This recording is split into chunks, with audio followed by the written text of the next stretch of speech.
મન સાસરે આવ્યાને 4 દિવસ થઈ ગયા હતા અને મન મારા પતિની દિનચર્યાનો સારો અંદાજ આવી ગયો હતો કે તેઓ રોજ રાત્રે દૂધ પીવાનું પસંદ કરતા હતા. પણ હું ભૂલકણી હતી. નાની નાની વાતો ભૂલી જતી હતી અને કેટલીક વાતોને મગજ પર સવાર કરી લેતી હતી અને કલાકો સુધી તેના વિશે વિચારતી રહેતી હતી. 3 દિવસથી મારા પતિ મને આ વાતની યાદ અપાવતા હતા કે રોજ રાત્રે યાદ કરીને દૂધનો ગ્લાસ રૂમમાં લઈ આવજે, મને દૂધ પીવાની આદત છે. હવે ફરી હું તેમની આ વાત ભૂલી ગઈ હતી અને જ્યારે તેઓ રૂમમાં આવીને મારી પાસે ઊભા રહ્યા તો તેમણે મને ગુસ્સામાં વાત પૂછી.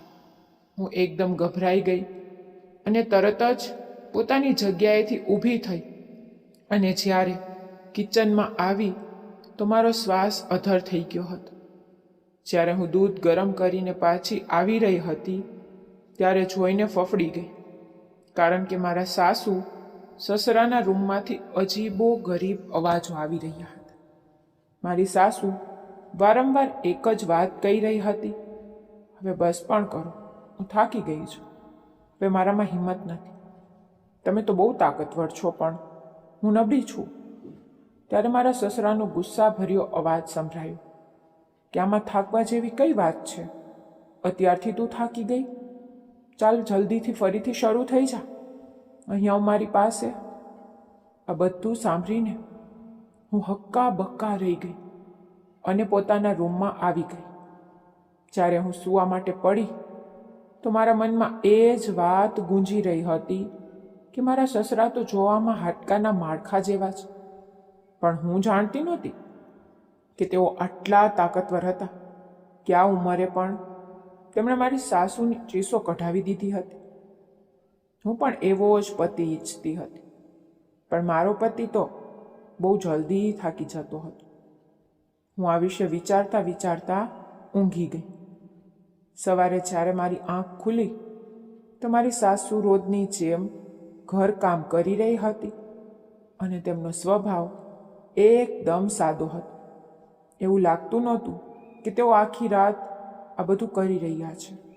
દિવસે જ્યારે મારા સસરા પણ ઘરમાં આવી ગયા તો તરત જ તેમણે મારી સાસુને પણ રૂમમાં બોલાવી લીધી હતી. હું હવે જમવાનું બનાવી ચૂકી હતી. હું મારી સાસુને જમવા માટે બોલાવવા તેમના રૂમ પાસે ગઈ તો જેવી હું દરવાજા પાસે પહોંચી જોઈને અવાચક રહી ગઈ. રાત જેવો જ નજારો ફરીથી દેખાયો. ફરી મારી સાસુ એ જ વાતની જીદ કરી રહી હતી કે હું થાકી ગઈ છું, બસ કરો, રહેમ કરો મારા પર, આ ઉંમરે મારામાં હિંમત નથી, આ બધું હું સહન નથી કરી શકતી. અને હું હેરાન પરેશાન થઈને પાછી આવી ગઈ હતી. કિચનમાં પાછા આવ્યા પછી હું એ જ વિચારી રહી હતી કે આખરે મારા સસરા એવું તે શું ખાતા હશે જે આટલા જ તાકતવર હતા. અડધા કલાક પછી હું ફરીથી તેમના રૂમમાં ગઈ અને ફરી એ જ અવાજો ગૂંજી રહ્યા હતા. હવે તો મને પરસેવો છૂટી ગયો હતો અને હું એ વિચારવા મજબૂર થઈ ગઈ હતી કે ના જાણે એવી કઈ વસ્તુ તેઓ વાપરે છે જેની મદદથી તેઓ આટલી વાર સુધી એક જ કામ કરી રહ્યા છે અને તેમને થાકનો અહેસાસ પણ નથી થઈ રહ્યો. હવે હું મનોમન એ જાણવા માંગતી હતી કે મારી સાસુ તેમને શું આપે છે. 15 મિનિટ પછી મારી સાસુ પોતે જ રૂમમાંથી બહાર આવી ગઈ હતી. રૂમમાંથી બહાર આવ્યા પછી તેમનો ચહેરો સામાન્ય હતો, પણ તેમણે બંને હાથ કમર પર રાખ્યા હતા અને હાંફતા હાંફતા કહી રહ્યા હતા કે આ કમરનો દુખાવો ના જાણે ક્યારે મારો પીછો છોડશે. તેમની આ વાત સાંભળીને મેં માંડ મારું હસવું રોક્યું હતું. હું તેમને કંઈક કહેતા કહેતા અટકી ગઈ હતી. હવે હું એ જાણવા માંગતી હતી કે મારી સાસુ તેમને શું કરાવે છે જેનાથી તેમની તાકાત આ હદે વધી ગઈ છે. પણ તેમના પર નજર રાખવા છતાં હું એ વસ્તુ સુધી પહોંચી શકી નહોતી, કારણ કે મારું આખું ધ્યાન હંમેશા તેમની તરફ જ રહેતું હતું. મારા પતિ પોતાના બાપથી બહુ અલગ હતા. બહુ જલ્દી થાકી જતા હતા અને સૂવા માટે આડા પડી જતા હતા. ઘણીવાર હું અડધી રાત સુધી જાગતી રહેતી હતી અને મારા પતિના પ્રેમ માટે તરસતી રહેતી હતી. ત્યારે જ મારું ધ્યાન સાસુ સસરાના રૂમ તરફ જતું હતું કે તેઓ પણ તો હતા જે આ ઘટપણમાં પણ જિંદગીને કેવી રીતે મજા માણી રહ્યા છે. તે રાત્રે પણ મારા પતિ જલ્દી ઊંઘી ગયા, પણ મારી લાગણીઓ ખરાબ રીતે ઉભરાઈ રહી હતી. હું વિચારી રહી હતી કે કાશ મારા પતિ પણ મારા સસરા જેવા હોત તો આજે હું પણ જિંદગીને ભરપૂર રીતે જીવી રહી હોત. ત્યારે મારા મનમાં મારી સાસુના અવાજો ગૂંજવા લાગ્યા, જે તેઓ સસરાને કહેતા હતા કે હવે બસ પણ કરો, હવે છોડી દો, હું થાકી ગઈ છું. અને આ વાત યાદ આવતા જ મારા શરીરમાં લહેર દોડી જતી હતી. ત્યારે મારા મગજમાં એ વિચાર આવ્યો કે કેમ ન હું તેમના રૂમમાં ડોકિયું કરીને જોઉં કે તેઓ બંને એવું શું કરે છે અને મારા સસરા શું ખાય છે જે તેમની તાકાત ટોચ પર પહોંચેલી છે. મારી સાસુની દેખરેખ રાખવા પર મને કંઈ મળ્યું નહોતું. ત્યારે હું વિચારતી હતી કે નક્કી તે વસ્તુ તેમણે પોતાના રૂમમાં છુપાવીને રાખી છે અને હું તે વસ્તુ જોવા માંગતી હતી. આ સમયે મારું દિલ તે બંનેને જોવા માટે તલપાપડ થવા લાગ્યું હતું કે તેઓ બંને શું કરી રહ્યા હશે. ત્યારે જ હું પોતાની જગ્યાએથી ઊભી થઈ અને સાસુ સસરાના રૂમની બહાર આવી ગઈ હતી. તેમના રૂમની લાઇટ હજુ પણ ચાલુ હતી, જેનો અર્થ એ કે તેઓ બંને હજુ જાગી રહ્યા હતા. ત્યારે બારીની બહારથી ફરીથી તેમના અવાજો આવવા લાગ્યા. મારી સાસુ સતત મારા સસરાને કહી રહી હતી કે તમે આ ઉંમરે પણ મને નથી છોડી રહ્યા. જાણો છો કે હવે મારામાં એટલો દમ નથી રહ્યો. અને મારા સસરાનું કેવું હતું કે બસ થોડી વાર વધુ સહન કરી લે, હું પછી તને હેરાન નહીં કરું. અને મારી સાસુ ફરી થોડી વાર માટે શાંત થઈ ગઈ. મેં બારીમાંથી ડોકિયું કરીને અંદર જોવાની કોશિશ કરી, પણ બારી આગળ પડદા હતા. ફક્ત અવાજ બહાર આવી રહ્યો હતો, બહારથી કંઈ પણ દેખાતું નહોતું. આ જોઈને મારું મન નિરાશ થઈ ગયું અને હું ઉદાસ મને મારા રૂમમાં આવી ગઈ. જેવી હું મારા પલંગ પર આવીને પડી તો મારા પતિ અજીબ અંદાજમાં બોલ્યા, તું આ સમયે ક્યાંથી આવી રહી છે? તેમનો અંદાજ મને હેરાન કરી ગયો. મેં એકદમ તેમને પલટીને જોયા. મારા પતિ પોતાની જગ્યાએથી ઊભા થઈને બેસી ગયા અને મને અજીબ નજરથી જોતા બોલ્યા કે તું શું સમજતી હતી કે હું ઊંઘી રહ્યો છું તો તું ગમે તે કરીશ અને મને ખબર નહીં પડે? તેમનો અંદાજ મને હેરાન પરેશાન કરી ગયો. સાચું સાચું બતાવ, ક્યાં ગઈ હતી તું? હું આ બધું જોઈને ગભરાઈ ગઈ અને કહેવા લાગી કે મારી તબિયત ખરાબ હતી, મારું માથું ફાટતું હતું, એટલે હું બહાર આંગણામાં ગઈ હતી અને આમાં શું ખોટું છે? હું ધ્રુજતા અવાજે બોલી તો એક પળ માટે તેઓ ચૂપ થઈ ગયા અને પછી થોડા નરમ થઈને બોલ્યા કે તને કોણે કહ્યું છે કે અડધી રાત્રે રૂમની બહાર નીકળીને આંગણામાં જવાનું? જો આગળ તબિયત ખરાબ હોય તો મને જગાડી દે છે અને એકલી રૂમની બહાર જવાની જરૂર નથી. આટલું કહીને તેઓ ફરીથી નિંદ્રાધીન થઈ ગયા, એ જાણ્યા વગર કે મારા દિલમાં કેવું તોફાન મચી રહ્યું હતું. હું તેમના સાથ માટે તરસતી હતી, પણ જાતે તેમની પાસે જવાની હિંમત નહોતી અને ના જાણે ક્યારે હું ઊંઘમાં સરી પડી. હું હવે દિવસ રાત તેમના એ જ અવાજો સાંભળતી હતી જે મારા અંદર આગ પેદા કરતા હતા. અને હું વિચારતી હતી કે આખરે જોઉં તો ખરી કે તેઓ આ બધું એવું શું કરી રહ્યા છે. એક દિવસ મારા પતિએ જણાવ્યું કે તેઓ 2 દિવસ માટે શહેરની બહાર જઈ રહ્યા છે અને હવે તેઓ ઘરે 2 દિવસ પછી જ આવશે. જ્યારે તેમણે મને આ વાત જણાવી તો મારા મગજમાં એક સારો વિચાર આવ્યો અને હું વિચારવા લાગી કે કેમ ન હું આ વિચાર પર અમલ કરું તો હું જાણી શકીશ કે તે બંનેના રૂમમાં આખરે શું થઈ રહ્યું છે?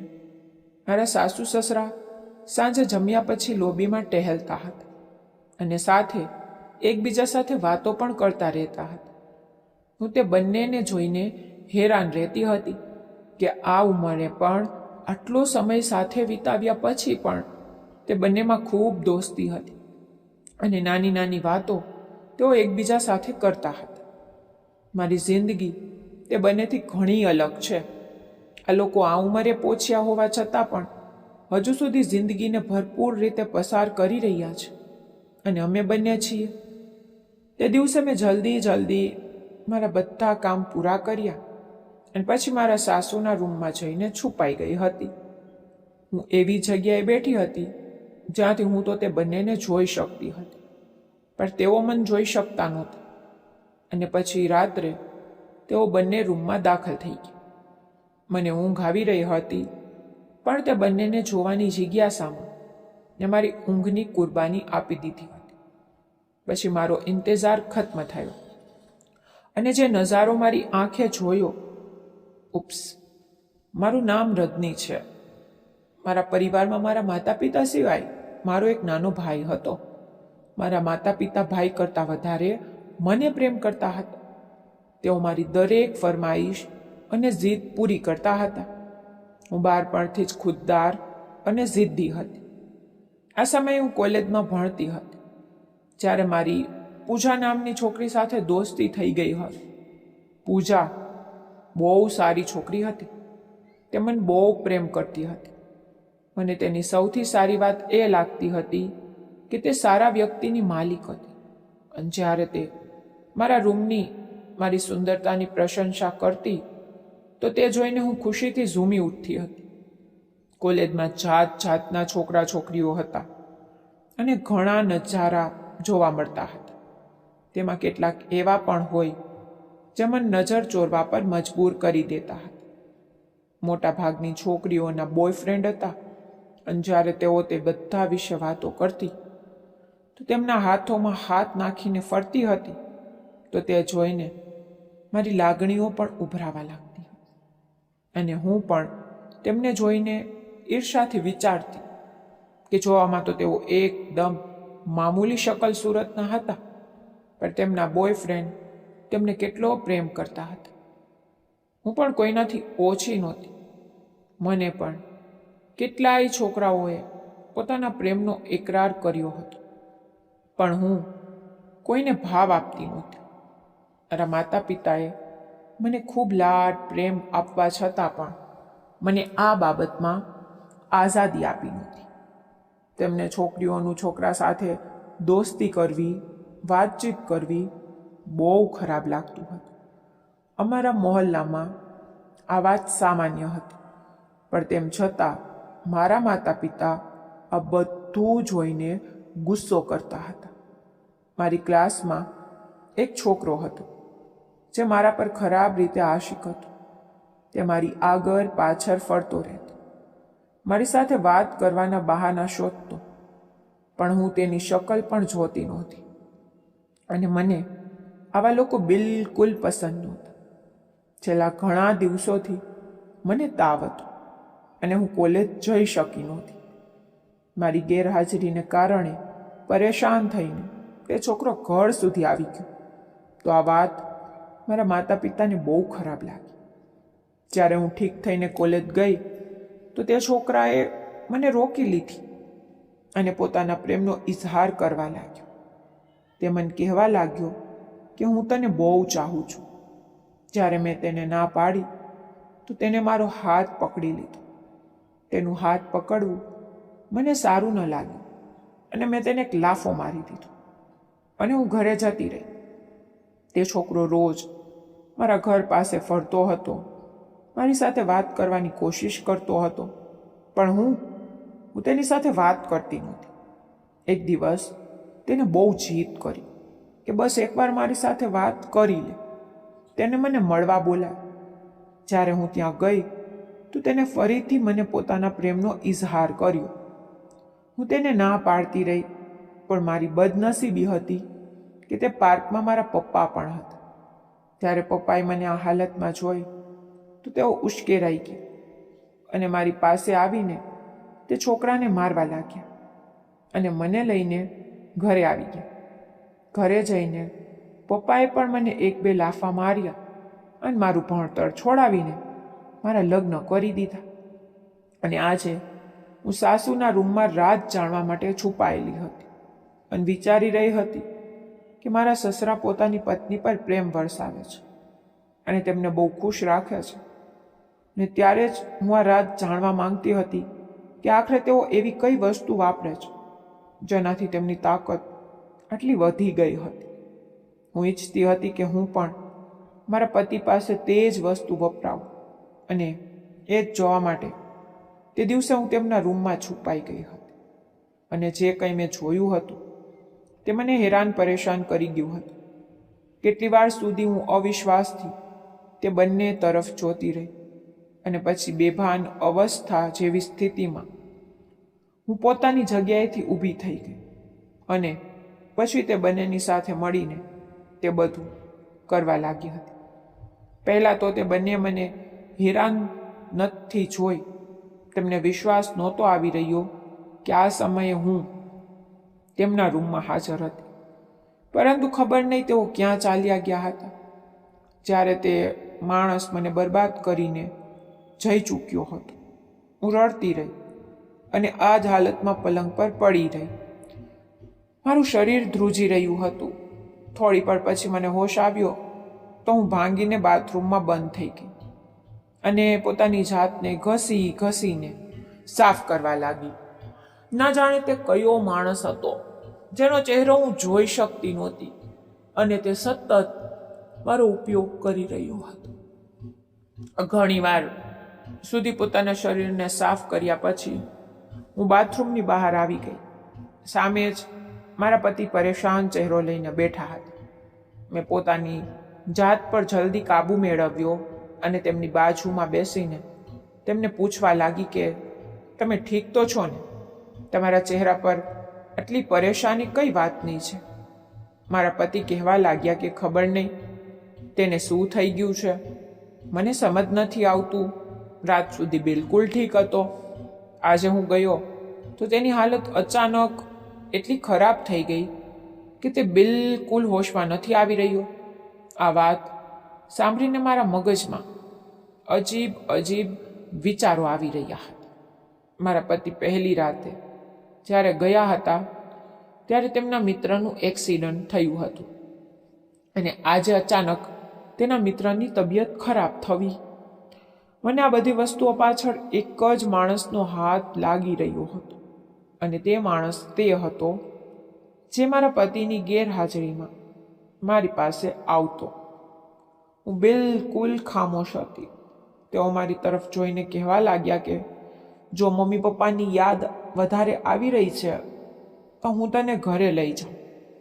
પણ મેં માથું નામાં હલાવી દીધું અને આંખો બંધ કરીને મારું માથું મારા પતિના ખંભા પર રાખી દીધું. મારું દિલ બહુ ખરાબ રીતે રડી રહ્યું હતું. મને પોતાની જાત પર બહુ દયા આવી રહી હતી કે હું ક્યાં ફસાઈ ગઈ છું. લગ્ન પહેલાં મારી જિંદગી કેટલી સારી હતી અને હવે મારી જિંદગી તબાહ થઈ ગઈ હતી. ઘણા દિવસો થઈ ગયા હતા. મને મારા મા બાપની પણ બહુ યાદ આવતી હતી. મારી બહેનપણીઓ, મારું ઘર, મારું આંગણું બધું મને બહુ યાદ આવી રહ્યું હતું. જાણે હું બધી પરેશાનીઓ અને બોધથી આઝાદ થઈ ચૂકી હતી. બીજા દિવસે પણ મારા પતિ ઘરે નહોતા અને હવે ફરી મારો ઈરાદો હતો કે હું મારા સાસુ સસરાના રૂમમાં રાત વિતાવું. કદાચ મારી સાસુને આ વાતનો અંદાજ આવી ગયો હતો.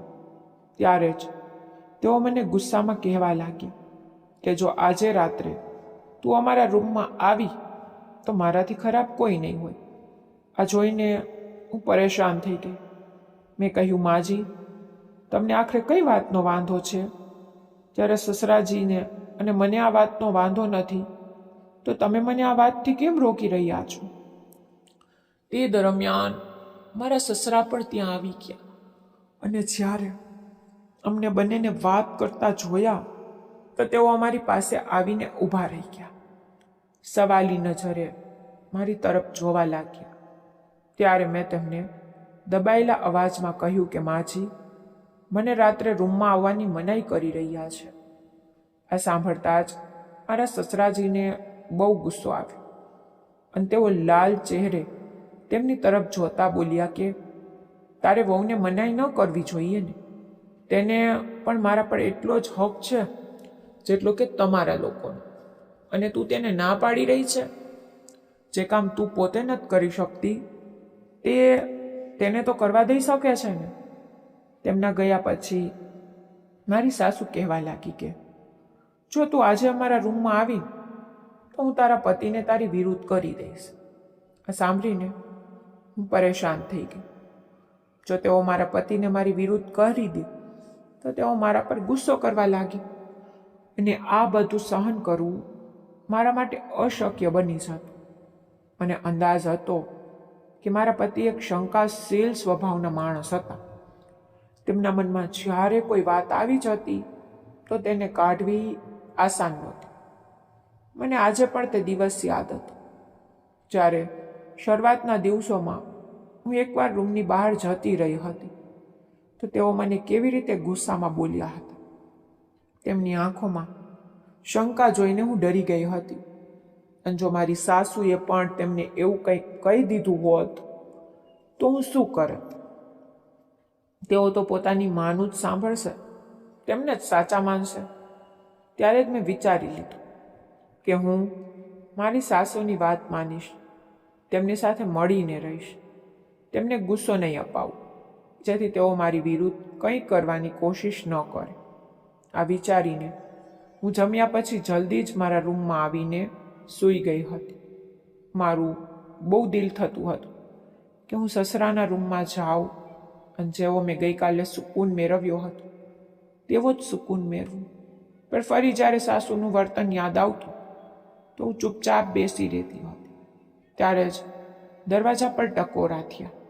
મેં દરવાજો ખોલ્યો તો સામે મારા સસરા ઊભા હતા. તેઓ મને હેરાન નજરે જોતા બોલ્યા કે તું આજે મારા રૂમમાં આવવાની હતી, હજુ સુધી તું કેમ ન આવી? તેમની વાત સાંભળીને હું વિચારમાં પડી ગઈ અને કહેવા લાગી કે બસ આજે મારી તબિયત ઠીક નથી. મારા સસરા મને થોડી વાર ખામોશ નજરે જોતા રહી. પછી કહેવા લાગ્યા કે હું જાણું છું કે તું કેમ ઇનકાર કરી રહી છે. ને તેમના ચહેરા તરફ સવાલી નજરે જોયું તો તેઓ કહેવા લાગ્યા કે તું કદાચ તારી સાસુના કારણે આ બધું કહી રહી છે, તેના ડરના કારણે ના પાડી રહી છે. ચિંતા ન કર, તે તને કંઈ પણ નહીં કહે. મેં તેને સમજાવી લીધી છે. હવે તું જલ્દી આવ, હું તારી રાહ જોઈ રહ્યો છું. તેમની વાત સાંભળીને હું બહુ ખુશ થઈ. સુકૂનની એક લહેર મારા અસ્તિત્વમાં ઉતરી ગઈ હતી. ત્યારે હું ફરી તેમના રૂમમાં આવી ગઈ અને તે બંને આ કામ કરી રહ્યા હતા. હું પણ પછી તેમને સાથે જોડાઈ ગઈ. આજે તો મારી સાસુ ગઈકાલ કરતાં પણ જલ્દી થાકી ગઈ હતી. થોડી જ વાર વીતી હતી કે તેઓ હાંફવા લાગ્યા હતા અને મારા સસરાને કહેવા લાગ્યા કે આજે મારી તબિયત ઠીક નથી, આજે હું આ બધું નહીં કરી શકું. ત્યારે મારા સસરા કહેવા લાગ્યા કે તારી સમસ્યા શું છે? દિવસે દિવસે તું બહુ જ ઓછો સમય આપવા લાગી છે અને જલ્દી જ તું થાકી જાય છે. તરત જ અહીં આવ, અને હવે જો તું તારી જગ્યાએ બેસી રહી તો મારાથી ખરાબ કોઈ પણ નહીં હોય. અને પછી મારી સાસુ મારી બંનેની સાથે જોડાઈ ગઈ હતી. ઘણીવાર સુધી અમે તે કામમાં વ્યસ્ત રહ્યા. થોડી વાર પછી મારી સાસુ ફરીથી એક બાજુ થઈ ગઈ અને કહેવા લાગી કે હવે મારી બસ થઈ ગઈ, હવે મારામાં વધુ હિંમત નથી.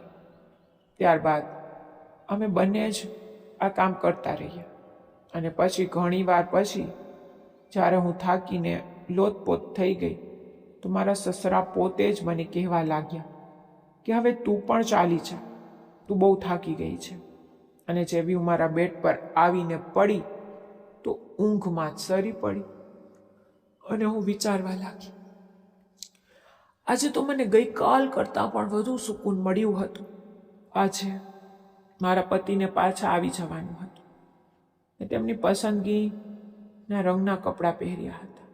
સરસ મેકઅપ કર્યો, પરફ્યુમ લગાવીને તેમના પાછા આવવાની રાહ જોવા લાગી. ત્યારે તેમનો ફોન આવ્યો કે તેઓ આજે પણ પાછા નહીં આવી શકે, આજે પણ ત્યાં જ રહેશે. આ સાંભળીને હું ઉદાસ થઈ ગઈ કે મેં તો તેમના માટે આટલી તૈયારીઓ કરી હતી, આજની રાત માટે શું શું વિચારી રાખ્યું હતું, અને તેઓ ઘરે નહીં આવે. હું આ જ વિચારી રહી હતી ત્યારે ફરીથી દરવાજા પર ટકોરા થયા. જ્યારે દરવાજો ખોલ્યો તો સામે મારા સસરા ઊભા હતા. તેમની જ્યારે નજર મારા દેખાવ પર પડી તો તેઓ અજીબ અંદાજમાં મને જોવા લાગ્યા અને કહેવા લાગ્યા કે આજે તું બહુ સુંદર લાગી રહી છે. તેમની પ્રશંસા સાંભળીને હું શરમાઈ ગઈ. ત્યારે જ તેઓ કહેવા લાગ્યા કે હવે તરત જ રૂમમાં આવી જા, હું તારી રાહ જોઈ રહ્યો છું. હું તેમના રૂમમાં આવી ગઈ અને ફરીથી અમે ત્રણેય તે બધું કરવા લાગ્યા. હવે મારું દિલ કરતું હતું કે હું રોજ રોજ આ કામ કરું. બીજા દિવસે મારા પતિ પણ ઘરે પાછા આવી ગયા હતા. તેઓ મને પોતાની બેતાબીઓ, પોતાની પ્રેમની વાર્તાઓ સંભળાવા લાગ્યા કે તેઓ મારા વગર કેટલા બેચેન હતા અને મને કેટલું યાદ કરી રહ્યા હતા. તેમની વાત સાંભળીને હું પણ બહુ ખુશ થઈ ગઈ કે આખરે તેમને મારો અહેસાસ થઈ ગયો અને મારી કમી મહેસૂસ થવા લાગી હતી. ત્યારે જ મેં તેમનો હાથ મારો માથું મૂકી દીધું અને પછી શાંત ઊંઘમાં સૂઈ ગઈ. હવે હું રોજ મારા પતિના સૂઈ ગયા પછી સાસુ સસરાના રૂમમાં જતી રહેતી હતી અને પછી અડધી રાત સુધી અમે તે જ કામને કરતા રહેતા હતા. એક રાતે જ્યારે હું સસરાના રૂમમાંથી મારા રૂમમાં પાછી આવી તો મારા પતિ સખ્ત ગુસ્સામાં હતા. મને કહેવા લાગ્યા કે મેં તને મનાઈ કરી હતી કે તું રાત્રે રૂમની બહાર ન જતી, પણ તે મારી વાત ના માની. ક્યાં ગઈ હતી તું? મેં તેમની પાસે બેસીને કહ્યું કે હું તમારી મમ્મીના રૂમમાં હતી. આ સાંભળીને તેઓ હેરાન રહી ગયા કે તું આ સમયે મારી મમ્મીના રૂમમાં શું કરી રહી હતી. તેઓ શંકાસ્પદ નજરે મને જોવા લાગ્યા. હું કહેવા લાગી કે તેમની સાથે મને કામ હતું એટલે ગઈ હતી. તેઓ ચૂપ રહી ગયા. તેમણે પછી તેના વિશે કોઈ વાત ન કરી. હવે જ્યારે હું દર બીજા ત્રીજા દિવસે સુકૂન મેળવવા માટે મારા સાસુ સસરાના રૂમમાં જવા લાગી તો મારા પતિ મને આ વાત પૂછવા લાગ્યા કે કયું કામ કરવા જાય છે તું મમ્મી પાસે? મેં કંઈ ન કહ્યું અને ત્યાંથી જવા લાગી તો કુમારે મને ખેંચીને બેડ પર ધકેલી દીધી અને ગુસ્સાથી બોલવા લાગ્યા. કુમારને આટલા ગુસ્સામાં જોઈને હું ડરી ગઈ અને ડરના માર્યા હું બતાવવા જઈ રહી હતી કે ત્યારે દરવાજા પર ટકોરા થયા. મારા પતિએ જઈને દરવાજો ખોલ્યો. સામે સસરાજી હતા. સસરાજીને કુમારનું કામ હતું એટલે કુમાર સસરાજીની સાથે ચાલ્યા ગયા. તો મેં ઠંડો શ્વાસ લીધો. જ્યારે એક રાતે હું સસરાજીના રૂમમાં ગઈ તો કદાચ કુમાર સૂતા નહોતા. તેઓ મને શોધતા શોધતા સાસુ સસરાના રૂમમાં આવી ગયા અને આ બધું કરતા જોઈને બહુ હેરાન થઈ ગયા. જ્યારે અમને એક પગ ઉપર ઊભા રહીને પૂજા કરતા જોયા તો તેમની ચીસો નીકળી ગઈ અને કહેવા લાગ્યા કે આ તમે લોકો શું કરી રહ્યા છો? ત્યારે મારી સાસુએ પોતાનો બીજો પગ જમીન પર મૂકી દીધો અને સોફા પર બેસતા બોલી, ઘણા દિવસોથી તારા પપ્પા આ પૂજા કરી રહ્યા છે. તેમનું કહેવું છે કે આ રીતે એક પગ પર ઊભા રહીને પૂજા કરવાથી ભગવાન બહુ ખુશ થાય છે અને ઇન્સાનને તે બધું મળી જાય છે જે તે ઈચ્છે છે. હું તો જલ્દી થાકી જાઉં છું, પણ તારી પત્ની અને તારા પપ્પા તો કેટલી વાર સુધી આ કામ કરતા રહે છે. ના જાણે આ બંનેને કેમ થાક નથી લાગતો. આ જોઈને મારા પતિએ મને સ્મિત ભરી નજરે જોયું અને કહેવા લાગ્યા કે હા, મારી પત્ની બહુ સારી છે અને ક્યારેય પણ આ ખાસ કામને કરતા થાકતી નથી. આ વાત તેમણે ખુશ મિજાજમાં કહી હતી. આ સાંભળીને હું શરમાઈ ગઈ અને પછી ત્યારબાદ મારા પતિ પણ અમારી સાથે આ કામમાં જોડાઈ ગયા અને અમે ચારેય મળીને એ રોજ આ જ રીતે એક પગ પર ઊભા રહીને પૂજા કરીએ છીએ. ધન્યવાદ.